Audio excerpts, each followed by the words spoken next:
Tirana në pauzë, samiti i 2 ditësh, turpi i qeverisë dhe qytetarët si pengu i politikës. Pas një samiti 2 ditësh që synonte të promovonte imazhin e Tiranës në arenën ndërkombëtare, qytetarët përballen me një realitet të hidhur. Qyteti është bërë një kalvros ku liria e lëvizjes dhe e shprehjes është penguar.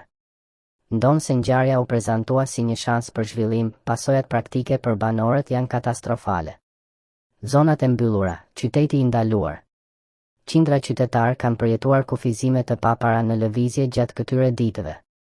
Zona qendrore, rrugët kryesore dhe hapësirat publike u mbyllën pa paralajmërim, duke i detyruar banorët të rrethohen nga rrugët alternative ose të anulojnë aktivitetet e përditshme.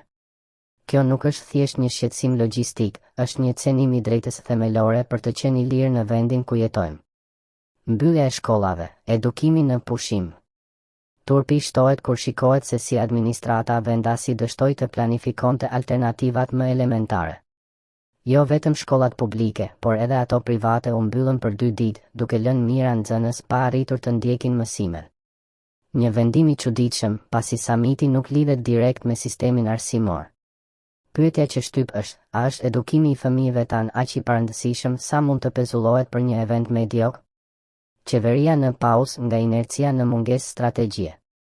Duke mos pasur asgjë për të treguar përveç një organizimi të dobët, qeveria duket e paralizuar. Në vend që të ofrojë zgjidhje, ajo i vendos qytetarët në pauzë, duke i trajtuar si spektator të një loje ku vetëm politika ka fuqi të vendosë. Ironia është se ndërkohë që Tiranës i shihej lavdia e kryeqytetit dinamik, në realitet ajo u shndërrua në një qytet fantazëm, të gjallë vetëm për fotot e summitit. Shpreha e qytetarit, e ndaluar, përveç kur politika e lejon. Kjo situatë shtron një dilemë të rëndë, a duhet qytetari të jetojë dhe të shprehet vetëm kur politika e lejon? Nga protestat në sheshe deri te mbyllja e shkollave, mesazhi që transmetohet është se qytetarët janë pengesa ndaj sukseseve politike, jo subjekte të drejtave. Nga turpi në revolt. Ndërsa Tiranës i kërkohet të luajë rolin e kryeqytetit evropian, realiteti i saj është një karikaturë e shtrirjes së pushtetit mbi jetën private.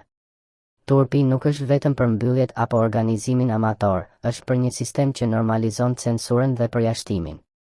Koha për të kërkuar llogari ka ardhur. Qytetarët duhet të kthehen në qendër të vendimmarrjes, jo të mbeten peng i politikës së rastit. Turpi mbetet i qeverisë, por fuqia i takon qytetarit. Mos harrojmë kurrë.